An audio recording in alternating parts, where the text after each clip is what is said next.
Hello, government students. Today we are doing Notes 2.2, the Powers of Congress. Your essential question, what are the duties and responsibilities of the legislative branch? All right, so the Constitution gives Congress its powers, and it's specified in three different ways. So we have the express powers, which are powers written directly in the Constitution. The implied powers are given by reasonable deduction from the expressed powers, and then the inherent powers are granted through the Constitution's creation of our national government.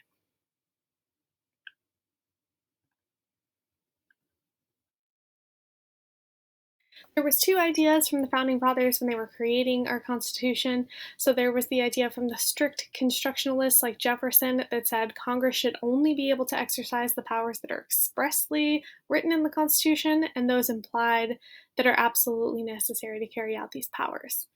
The liberal constructionists, on the other hand, were led by Hamilton, Alexander Hamilton, and they gave more of a broad interpretation of the powers of Congress.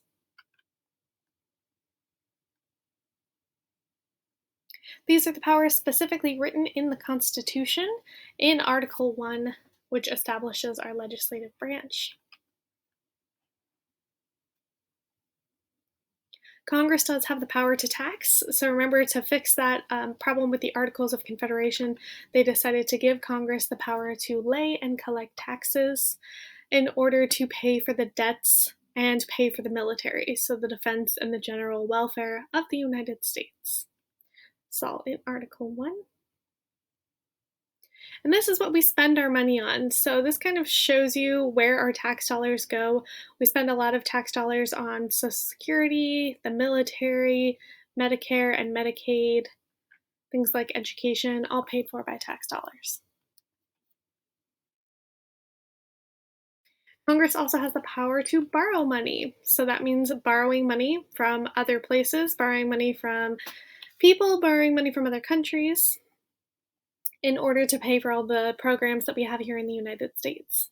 So deficit financing, which we'll get a little more into in econ, is the practice of spending more money than you received in revenue. So it's spending more money than you actually have. Public debt is all of the money borrowed by the government and not yet repaid, plus the interest. So the government has debt just like individual people can have debt. And if you want to look it up, you can look up the National Debt Clock, which has a running calculation of all the money we owe in the United States and the accruing interest every second. It's a little scary. All right, the commerce power is the power to regulate interstate and foreign trade. We have used the commerce power to also regulate things like the airline industries and the railroads because these are interstate along with our freeway systems.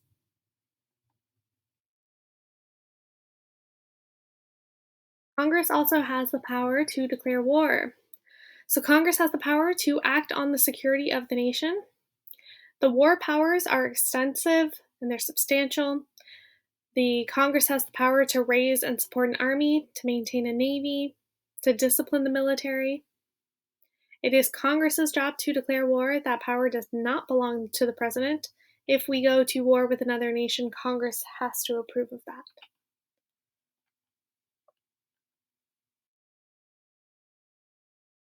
And then the implied powers are established by the necessary and proper clause. So in Article 1, it says that Congress to make all laws which shall be necessary and proper for carrying into the execution of powers. So that kind of gives a sweeping approval of Congress to create laws that they believe that they need in order to carry out all of the legislation that they have created.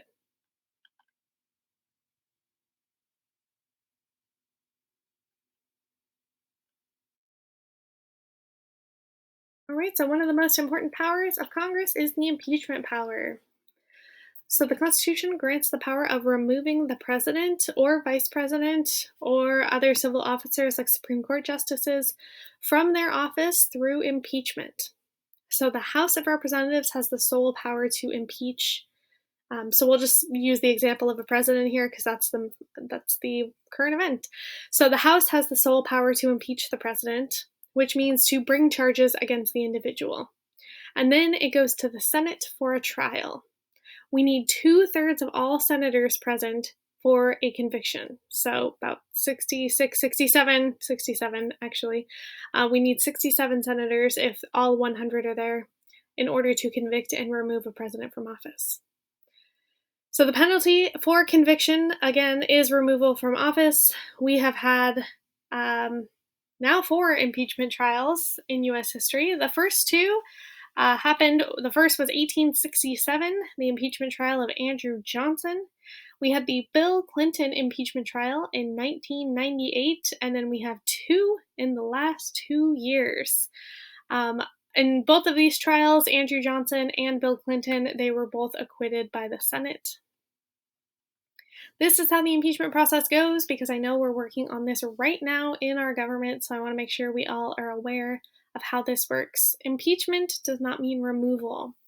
So first we have the inquiry phase. They investigate what they believe the president did wrong. They develop the articles of impeachment and they send it to the House of Representatives. The House of Representatives then debates and votes on whether they think they should approve the articles of impeachment. So this just happened just a couple weeks ago in the United States. So the House of Representatives approved the articles of impeachment for incitement of insurrection for President Trump. Now it moves on to the Senate. So the Senate said they will start this trial in February. So it has gone on to the Senate. The Senate will have a trial to determine whether they believe the president is guilty of incitement of insurrection, so leading that mob to the Capitol to try to overthrow the government. And if they can get 2/3 majority, then they can remove the president. Now, the president isn't currently in office. I understand that. So how does that work? Why would they do that? Well, there are still lots of perks that the president gets once they are out of office. And the president has only served 1 term so far, so he could run for re-election if he wanted to. This removal could potentially prevent him from running for president again, or any federal office again.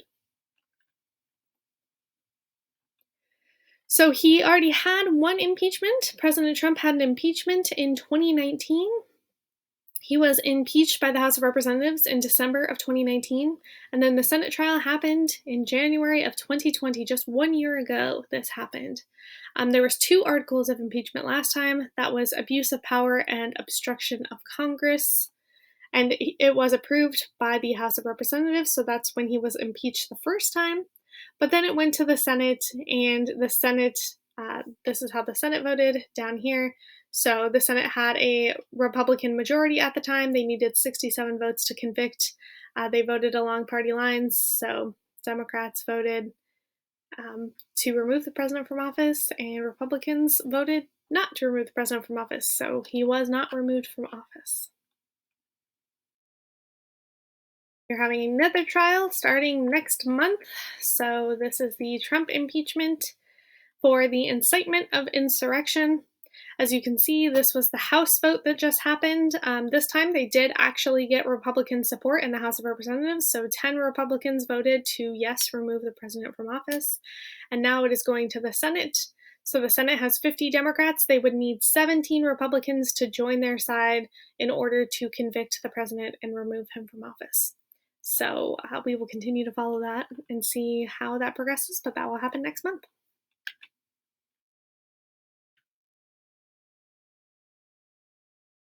All right. The Senate has the authority to confirm all presidential appointments. So the presidents get to choose who they would like to be as part of their cabinet. And those cabinet members, different people like the Secretary of Education here, this was President Trump's choice for Secretary of Education. They get to choose whether the Senate approves them or not. Congress also has the authority to investigate. They can conduct investigations through their committees to make sure their legislation is appropriate. They can oversee different agencies. They could potentially expose activities of public officials. They can drive attention to a particular subject, and they can promote interests of different members of Congress.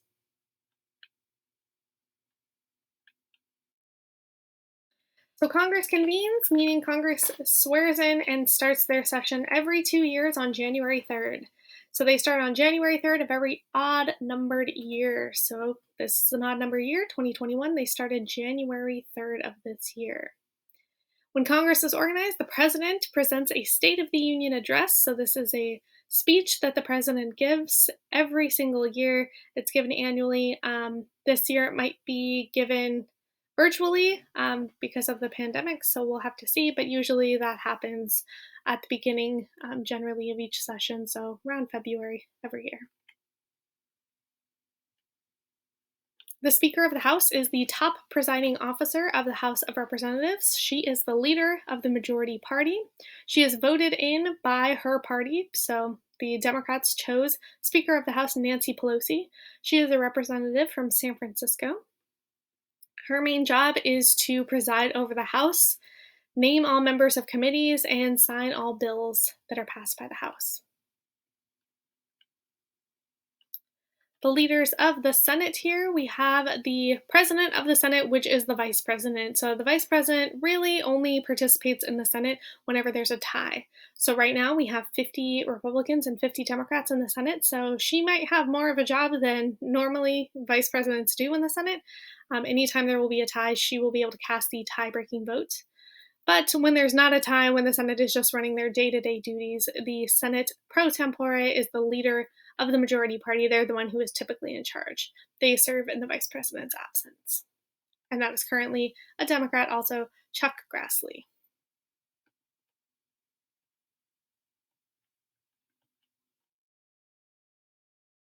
Typically in Congress, we have seniority rule, so most important posts are held by the people who have been serving the longest, and people generally get to choose their committees by majority party. There are many standing committees in Congress, which are permanent panels that create specific bills that are all of specific nature.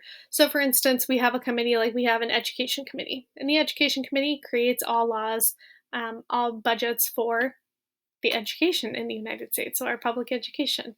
We have committees like Veterans Affairs that handle all veterans of war, so people who previously served in the military, all of those things. So these are just some examples of the committees that we have. So we have things like the Science Committee, Education Committee, the Library Committee, Armed Services Committee, Indian Affairs Committee, Small Business Committee.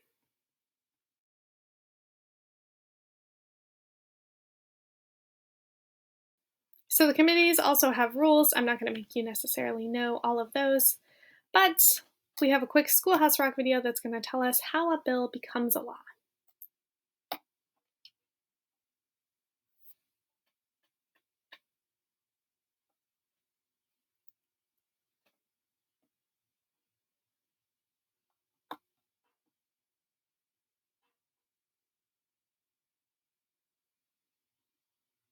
And we don't have sound for that, so I will play this for you at the end. Sorry, everyone. All right, so how a bill becomes a law. A bill is a proposed law. So a bill is an idea that is first created by either an individual or a legislator. So it's an idea that is presented and then proposed in either the House or the Senate. So we can start in either one. The clerk of the House will then give the bill a number, give it a title, and then enter it into the record for the day. That means the bill has its first reading. So for this example, we're just going to act like this bill is starting in the House of Representatives just to make things clear. So an idea is proposed in the House of Representatives, they give that bill a title, they give it a number, and it has its first reading. Most bills end up dying in committee, but some of them actually do make it through committee. So they go to the committee based on whatever specific idea that they are correlated with. So if it has to do with education, if it's a committee to get all teachers the COVID vaccine so we can get back to school, then it would go to the Education Committee. Once it's in committee, it gets broken into a subcommittee, so they would focus on like the science or the healthcare of education for that specific bill. They then hold public hearings, making edits to the bill, gathering information related to that bill so they can improve the bill and make it better. The subcommittee then returns to the full committee, so they return to the full education committee and they can decide whether they are going to pass the bill or not pass the bill. So they can pass it favorably, they can amend it, they can change that bill, they can refuse to report it or give it an unfavorable recommendation, or they can report a committee bill. So after it passes through committee, then it has to go to the whole House of Representatives for debate. So it has to be approved. It's set on the schedule with a specific time and date for its appearance on the House floor, and then they get to debate what the different pros and cons of this potential bill could be. There are limits placed on the floor debate in the House of Representatives because the House of Representatives is so large, has 435 members, so they have to limit the amount of time that everyone can speak, or else it would be really hard to ever get anything done. And then they vote on the bill in the House. So there's 4 methods of taking a vote. They can call for A and nay, they can do a teller vote, they can do a standing vote where they have to stand and are counted, or they can just do a roll call vote. That's what they do the majority of the time. They go down alphabetically and they just call people and ask them what their votes are. All right, so once the bill has been approved at a second reading, then it's printed in its final form, it's read for a third time, and a final vote is taken. And then it goes over to the other side, it'll go over to the Senate. So bills are introduced, again, by senators. It's less formal in the Senate than it is in the House of Representatives. And in the Senate, they get to debate as long as they want. So unlike members of the House, senators can speak on the floor as long as they wish. There's 100 members, so they have far less members than the House, and they can have the fullest possible discussion for their potential bill. A filibuster is an attempt to talk a bill to death. Right now, there's a lot of people who are trying to get rid of the filibuster. That's the ability for a senator to hold the floor as long as necessary. So, for pretty much talking the bill to death, talking about this bill until it's dropped. So, for instance, there are some examples. Wendy Davis in Texas, she did an 11-hour filibuster. So, that means she had to stand, she had to be talking the whole time, no food, had to just stand and talk for 11 hours until the clock ran out to prevent a very restrictive abortion bill from being passed in Texas.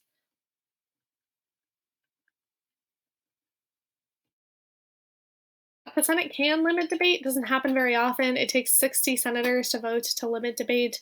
And then once they limit it, it gets limited for another 30 hours before they have to vote on the bill. The bill has to be approved in identical forms in both the House and the Senate. So if it passes the House, it goes to the Senate. If they want to make changes, then it has to go back to the House for approval. If the Senate doesn't want to make changes, then they can vote and approve that. But once both the House and the Senate have approved a bill, then it goes on to the President for action. The President has 4 options when they receive a bill. First, of course, the President can just sign the bill and it becomes law. The President can veto a bill and then it doesn't become law. If the President vetoes a bill, it can be overridden by Congress, so Congress has the ability to override a presidential veto with a 2/3 vote in each House, so the House of Representatives and the Senate. If the President does not act upon a bill within receiving it in 10 days, then it automatically becomes a law. So if they give the President a bill today, 10 days from now, if the President does nothing, then it automatically becomes law. Or a pocket veto is if Congress adjourns within 10 days of submitting a bill and the President does not sign it, then the bill automatically dies. So if it's less than 10 days between when they send it to the President and when they adjourn for the next session, the President actually doesn't have to sign it and it just doesn't become law. But if the President does sign it, then it becomes law and that bill has become a law. All right, go ahead and write a summary at the end of your notes and I will pull up the video for how a bill becomes a law.